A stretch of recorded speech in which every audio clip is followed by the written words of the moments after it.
बहुपद, पोलिनोमियल्स।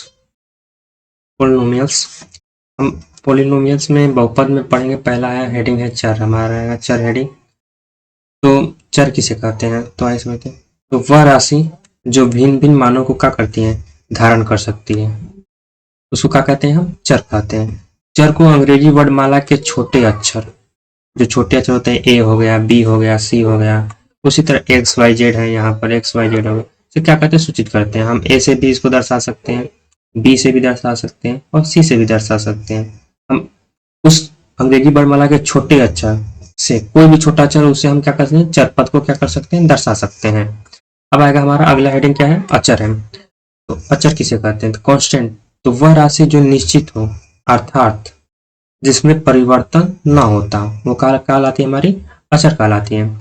जैसे -2/7 है, 4 है, 0 है, 3 है, कुछ भी हो सकता है, उसमें हम क्या कर सकते हैं, परिवर्तन नहीं कर सकते हैं। अगर हम इसमें परिवर्तन करेंगे, उसका जो मान होगा क्या होगा, अलग अलग आने लगेगा। अब अगला हेडिंग है बीजगणितीय। बीजगणितीय पद, एल्जेब्रिक टर्म्स, तो चर और अचर के गुणनफल को क्या कहते हैं, बीजगणितीय पद कहते हैं।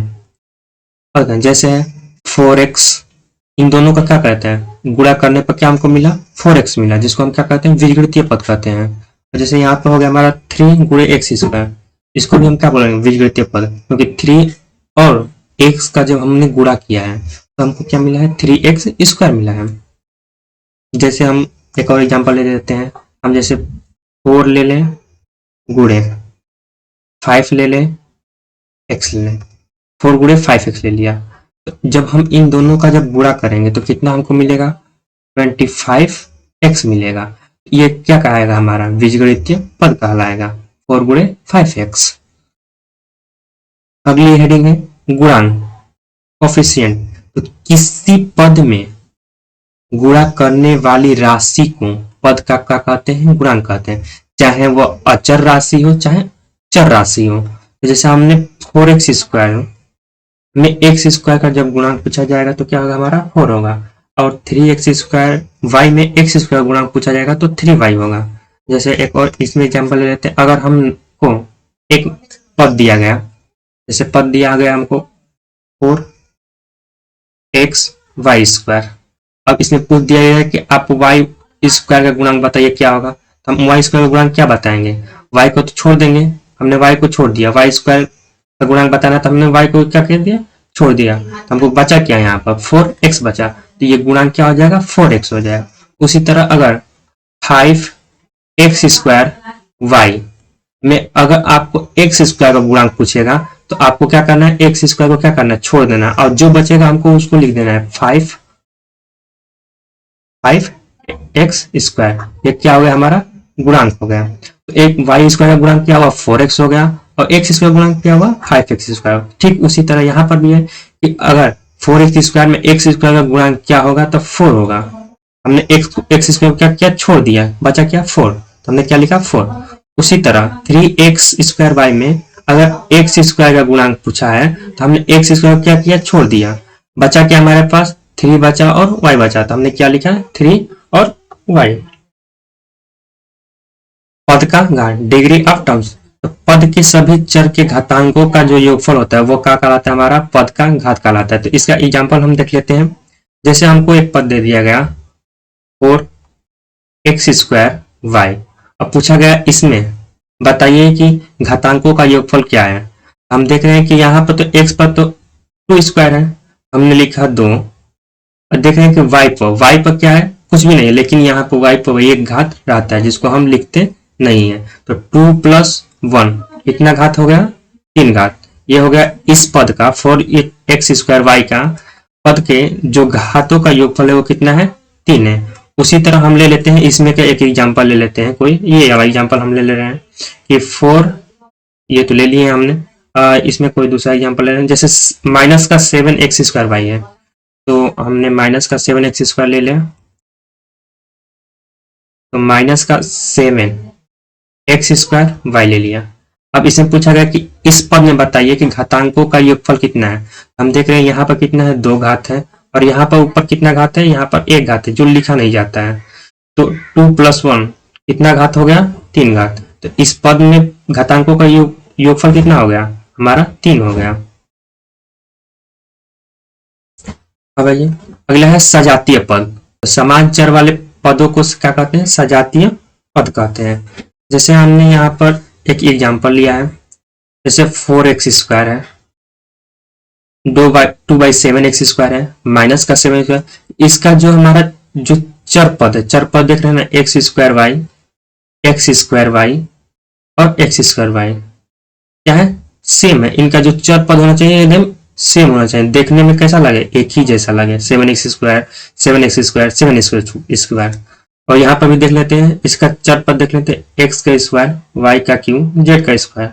यहाँ पर देख लेते हैं x का स्क्वायर, y का क्यू और z का। इस क्या किया गया, सजा कर लिखा गया है। जैसे हम एक एग्जांपल ले लेते हैं अलग अलग, जैसे 3x² प्लस 4y का Q plus 2x² plus 3x² y।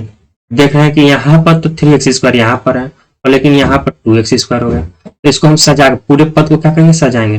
पहले जो सबसे बड़ा घात होता है उसको पहले लिखा जाता है। तो हमने लिख लिया 4y का क्यू प्लस, अब देख रहे हैं 3x² है, यहाँ पर भी 2x² है, तो हम लिखेंगे 3x² प्लस 2x² प्लस का 3x² y। हमने क्या कर लिया, इसको सजा लिया क्रम में, 4y का cube plus 3x² plus 2x plus 3x। इसको जैसे सजा कर लिखा जाता है, इसको क्या कहते हैं, हम सजातीय पद कहते हैं। पहला है विजातीय पद, अनलाइक टर्म्स। असमान चर वाले पदों को क्या कहते हैं, विजातीय पद कहते हैं। जैसे असमान चर है, जैसे यहाँ पर देख रहे हैं हम कि 4x² यहाँ पर है, यहाँ पर क्या है, y है, यहाँ पर 3x² है, यहाँ पर क्या है, x² y3। ये क्या है, असजातीय पद है। यहाँ इसको कहते हैं विजातीय पद, और इसको असजातीय पद भी कर सकते हैं, कोई दिक्कत नहीं है। अब अगला हेडिंग है बीजगणितीय व्यंजक। तो बीजगणितीय व्यंजक में देखें तो एक या एक से अधिक बीज पदों से बने व्यंजक को बीजगणितीय व्यंजक कहते हैं। एक या एक से अधिक बीज पदों से बने व्यंजक को क्या कहते हैं, बीजगणितीय व्यंजक कहते हैं। जैसे 3x² plus 2/7x² y minus का 7x², ये क्या है, एक क्रम में बने हैं, एक से अधिक पद से मिलकर बन रहे हैं, इसीलिए क्या हो गए, बीजगणितीय व्यंजक हो गए। जैसे यहाँ पर भी है, एक से अधिक पद है, 3x² माइनस 2x, ये भी क्या है हमारा बीजगणितीय व्यंजक हो गया। अगला हमारा हेडिंग है बहुपद। बहुपद पॉलिनोमियल्स, चर x में एक ऐसे बीज व्यंजक जिसमें x केवल क्या हो, अऋणात्मक घात हो, वह क्या कहलाता है, बहुपद कहलाता है। या हम कह सकते हैं कि a0 a1x और a2x² plus dash xn x के पावर n के रूप में कोई बीज व्यंजक जहां an इक्वल टू ना 0 तथा n एक पूर्णांक संख्या है, n घात वाले बहुपद कहलाते हैं। यहाँ पर हम देख सकते हैं a0 a1 a2 an को बहुपद का क्या कहते हैं, गुणांक कहते हैं। जैसे हमने अगला पद में देखा था गुणांक में कि जैसे 4x² था, इसमें पूछा दिया गया था क्या, x² का आप क्या बताइए, आप गुणांक बताइए क्या होगा। तो हमने क्या बताया था, यहाँ पर x² को काट दिया था हमने, क्योंकि x का ही पूछा था, x² को हमने छोड़ दिया तो क्या बचा, 4 बचा। उसी तरह यहाँ बताया है कि a0 a1 a2 an जो है वह बहुपद का क्या है, गुणांक है। x² गुणांक क्या हो गया, a2 हो जाएगा, x का गुणांक क्या हो जाएगा, a1 हो जाएगा, xn के पावर n, x के पावर n है तो इसका गुणांक क्या होगा, an होगा। उसी तरह a0 a1 a2 और डैश an को बहुपद को क्या कहते हैं, गुणांक कहते हैं। अगली हेडिंग है बहुपद का घातांक, डिग्री ऑफ पॉलिनोमियल्स। तो किसी बहुपद के सबसे बड़े घात वाले पद के घातांक को उस बहुपद का क्या कहते हैं, घात कहते हैं। जैसे यहाँ पर 2x का क्यूब है plus 3x² plus 7x minus 3। अब इस पूरे बहुपद में सबसे जो बड़ी घात होगी, जो यहाँ पे जैसे यहाँ पर 3 घात है ना, ये क्या है, इस बहुपद की सबसे बड़ी घात है, इसीलिए इसके घात की संख्या कितनी हो जाएगी, 3। अब इस बहुपद में देखते हैं, इसमें सबसे बड़ी घात की है जो क्या है, 2 है, वो हो जाएगी क्या हमारी 2। तो हम देखें बहुपद का घात है। हमने एक पढ़ा था अगला टर्म में, यहाँ पर पद का घात, इन दोनों में डिफरेंस क्या है? तो पद के घात में हम पद को देखते हैं, लेकिन इसमें हम किसको देखेंगे? हम पद का घात, बहुपद का घात देखेंगे। उसमें क्या था? पद का घात। तो अगर पद का पूछेगा तो 2x क्यू जो है वो पद है, इसमें पद में घात कितने हैं? तो 3 घात है। लेकिन ये क्या है? पूरा एक बहुपद बन रहा है, इसीलिए इसमें घातों की संख्या पूछेगा तो जो सबसे बड़ी घात होगी वो क्या होगी? इस बहुपद का घात होगा। क्या घातांक होगा? अगला, बहुपद के मानक रूप। हम क्या पढ़ेंगे? बहुपद का मानक रूप, अगली हेडिंग है। तो बहुपद के पदों को चर के घातों के आरोही या अवरोही क्रम में सजाने पर प्राप्त बहुपद को बहुपद का मानक रूप कहते हैं। जैसे 3x², 7x, 2x का क्यूब माइनस का 4, ये क्या है? इसको मानक रूप में चेंज करना है हमको। तो सबसे जो बड़े वाला घात होगा उसको हम पहले लिखेंगे। तो जैसे हमने यहाँ पर देखो, इस जो बहुपद, ये वाला बहुपद है, इसमें सबसे बड़ा घात क्या है? 2x के पावर क्या है? 3 घात है। इसीलिए हमको यहाँ पर क्या लिखने पड़ेगा? 2x के पावर 3, फिर प्लस का चिन्ह लगाएंगे। हम देखेंगे इसके साथ कौन सा, इसके बाद 3 घात हो गया, इसके बाद कौन सा घात आएगा? 2 वाला घात आएगा। तो 3x² यहाँ पर है, तो यहाँ पे देख रहे हैं तो यहाँ पर सामने प्लस का चिन्ह है, इसीलिए यहाँ पर क्या ले लिया हमने? प्लस का ले लिया। यहाँ पर 3x² हो गया, 3 घात हो गया, 2 घात है, 3 2 के बाद क्या आया? 1 घात वाला आएगा। तो 1 घात वाला कौन सा पद है हमारा? 7x है, तो हमने 7x लिख लिया। इसके साथ कौन सा चिन्ह है? प्लस का चिन्ह है, तो इसीलिए हमने आगे क्या लगाया? प्लस का चिन्ह लगाया। उसी तरह अब 1 घात के बाद यहाँ पर क्या बचा हमारे पास? माइनस का 4, इसलिए हमने माइनस का 4 लगाया। ठीक उसी तरह दूसरा एग्जाम्पल है कि 2x प्लस x² माइनस का 3 को हमने क्या करना है? मानक रूप में लिखना है। तो मानक में सबसे पहले सबसे बड़ा घात देखेंगे, इसमें सबसे बड़ा घात कौन सा है? तो इसमें सबसे बड़ा घात किसका है? x² का है। हमने क्या किया? पहले x² को लिखा, इसके बाद 2x आएगा तो 2x को लिखा, इसका माइनस का, फिर ये क्या होता है? हमारा मानक रूप होता है। उसको आरोही या अवरोही क्रम में सजा कर लिखना। तो अगला है बहुपदों का वर्गीकरण, क्लासिफिकेशन ऑफ पोलिनोमल्स। तो पदों के अनुसार बहुपद के निम्नलिखित प्रकार होते हैं, जैसे एक पदीय बहुपद, द्विपदीय बहुपद, त्रिपदीय बहुपद, उसी तरह बहुत सारे बहुपद होंगे। तो यहाँ पर डिफरेंस हो गया है। तो एक पदीय बहुपद, एक पद वाले बहुपद को एक पदीय बहुपद कहते हैं। जैसे यहाँ पर सब तो अलग अलग हो गया।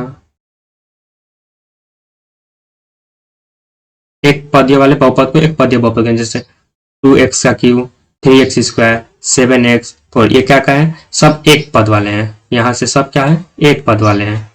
ये एक पदीय बहुपद हो गए। और द्विपदीय बहुपद के इसके साथ दो दो आएंगे, 8x का क्यूब प्लस 3x, ये 2 पद लेकर आ रहा है, इसीलिए इसको क्या कहेंगे? द्विपदीय बहुपद कहेंगे। 7x² माइनस 4, ये भी क्या है? द्विपदीय बहुपद का एग्जाम्पल है। अब त्रिपदीय बहुपद, 3 पद वाले बहुपद को त्रिपदीय बहुपद कहते हैं। जैसे इसमें 3 आएंगे, 3 पद आएंगे, देखिए 3x² प्लस 7x माइनस 4, ये क्या होंगे? 3 आ गए।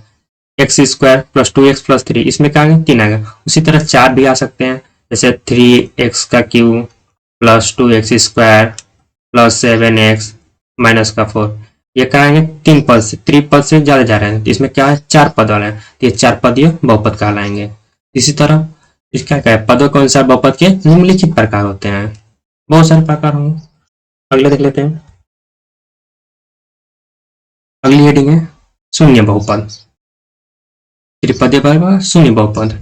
तो जिस बहुपद के सभी गुणांक शून्य हो उससे क्या कहते? शून्य बहुपद हैं। जैसे 0x³ 0x minus 0, 0x² plus 0x minus 0, ये क्या हो गए? शून्य बहुपद के उदाहरण हो गए। शून्य बहुपद के उदाहरण हो गए। ये यहाँ से इतना है और यहाँ से इतना है, 2 एग्जाम्पल। अब देखें अचर पद। तो जिस बहुपद में एक पद और वह पद वास्तविक संख्या हो तो उसे अचर पद कहते हैं।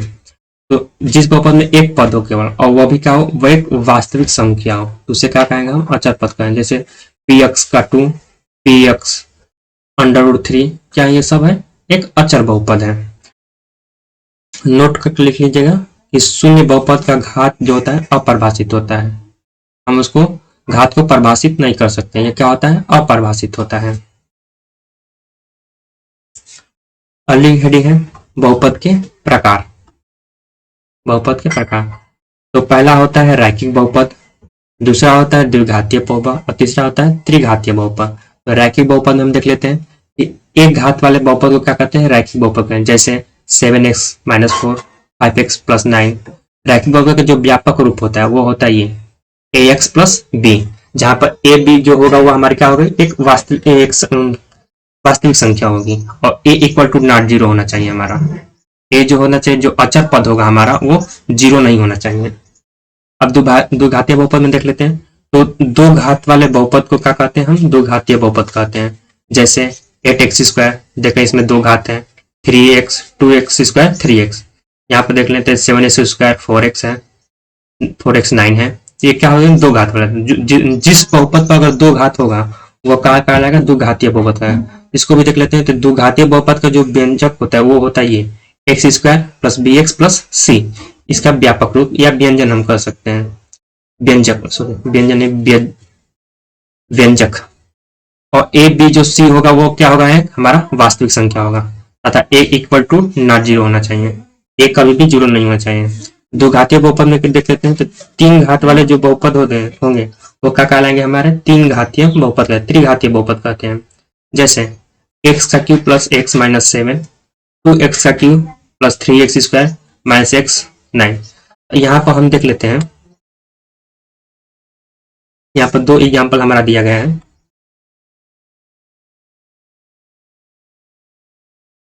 तो यहाँ पर देख लें कि x³ + x-7, यहाँ पर देख लें कि तीन घात है, इसीलिए क्या कहेगा, ये तीन घातीय बहुपद कहेगा। यहाँ पर भी क्या है, तीन घातीय बहुपद। जब सबसे बड़ी घात इसमें क्या है, तीन घात है, तो वह त्रिघातीय बहुपद। ये क्या है, दो घातीय बहुपद है। ये क्या है, एक रैखिक बहुपद है। त्रिघातीय बहुपद का हम देख लेते हैं व्यंजक क्या होगा। तो त्रिघातीय बहुपद का व्यापक या सामान्य रूप, या हम व्यंजक भी कर सकते हैं, वो क्या होता है, ax³ + bx² + bx + c। और a b c क्या होना चाहिए, वास्तविक संख्या होना चाहिए। और a equal to not zero, ये भी क्या होना चाहिए, इक्वल टू नॉट जीरो। जो हमारा अचर पद होगा वो क्या होना चाहिए, जीरो नहीं होना चाहिए।